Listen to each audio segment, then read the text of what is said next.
coaching cards for teams are a really fantastic way to build relationships in a team, to understand each other a bit more.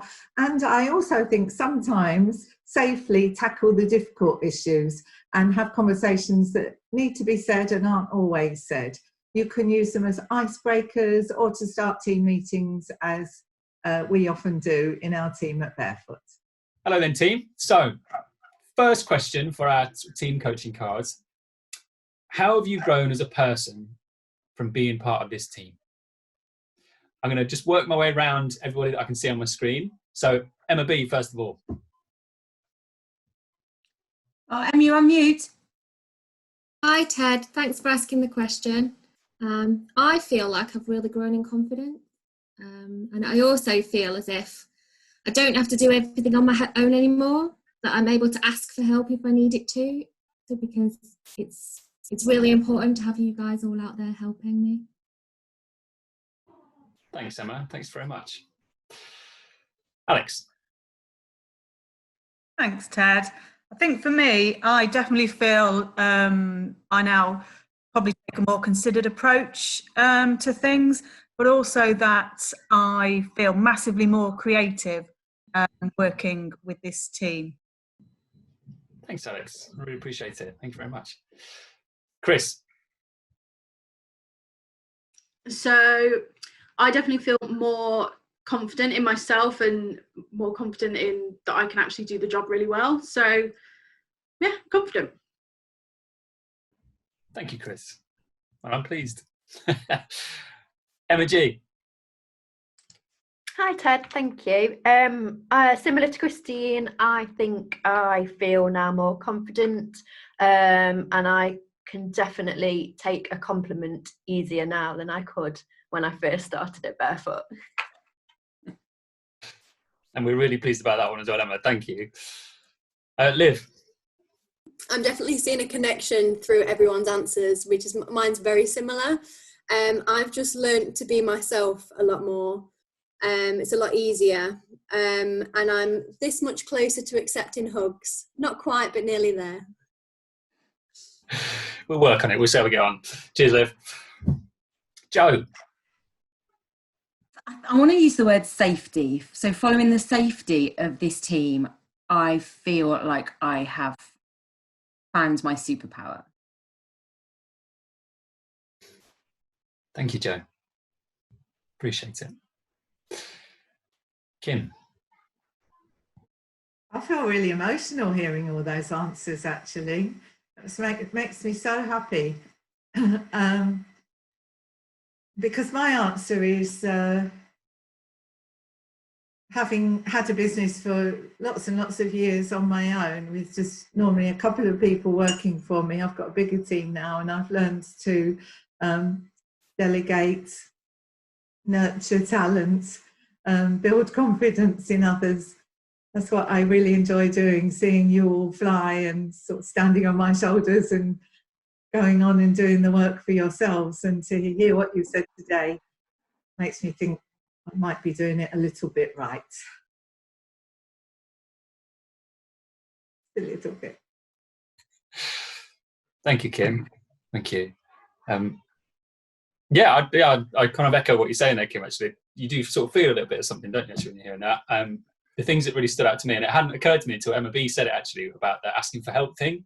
I was going to say I feel sort of a bit bolder as a result of being in this team, and a bit braver and creative. But actually, I think the thing that's changed the most is asking for help. Actually, just knowing that I can and practicing that, and that's all right. And that feels really good. So thank you all for that. Cheers. So hello again. We're going to do a second question. We're going to work our way around sort of one by one again. The question I want to ask you all is, what holds this team back? Emma B, first of all. I was going to look at it figuratively. I can't even speak. Figuratively. Then I would say time.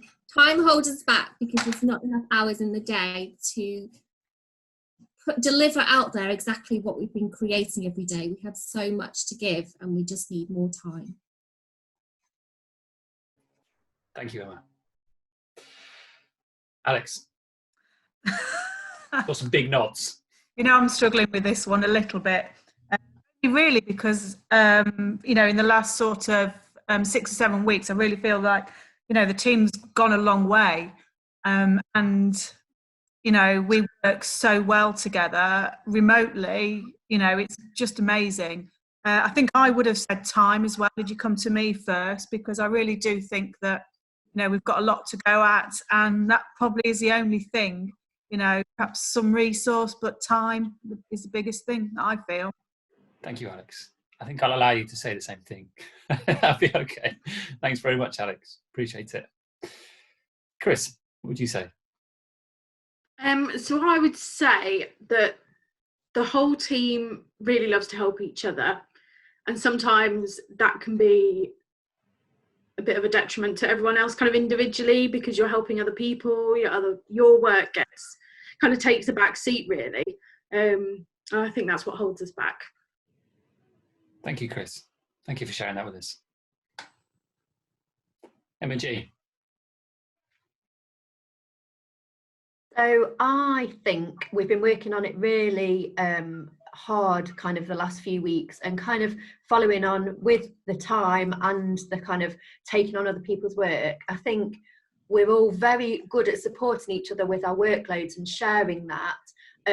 But personally, I feel I don't share how busy I am till I'm at too high a point. So for me, I just feel I don't even always need to pass that workload on, but just being able to talk about it a little bit more then helps me work through where I am at that moment in time. Thank you, Emma. Thank you so much for your honesty. I really appreciate it. It's really helpful to know. Thank you. I saw a lot of nods around the place, a lot of recognition there. Thank you. Liv. I think what holds us back is fear. I think we're all victim of perfectionism.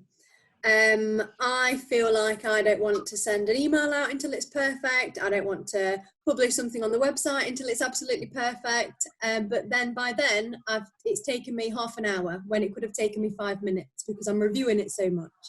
So definitely fear for me. Thank you, Liv. Yeah, that's really just sort of like, sort of think that's put your finger on something there. Thank you, that's really helpful. Kim.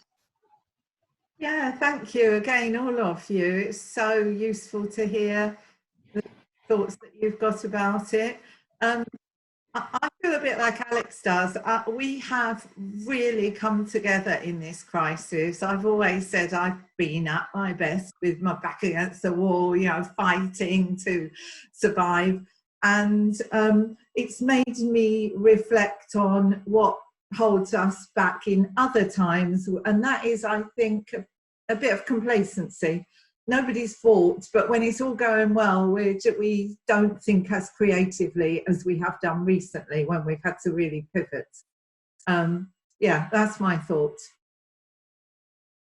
Thank you, Kim. Yeah, I think thank you. Well, yeah, thank you. And I think it's, again, touched on something for me, which is what was in my mind was just breaking out of how I've done things.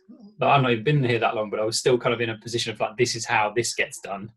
And it took me quite a while to just step outside of that. And now that we have, I feel like I'm more focused, less stuck trying to work out how I'm going to do it the way that it used to be done versus the way it needs to be done, or whatever it might be. So yeah, more of that. The word I've got in my head, I suppose, is innovation, like trying to do things a different way, and that is an inherently a positive thing. That's the thing that's in my mind. And it's been really, really helpful hearing from all of you. So thank you.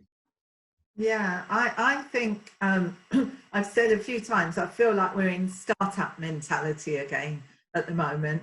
And the key is, how do we keep that? And in startup mentality, nothing has to be perfect, Liv.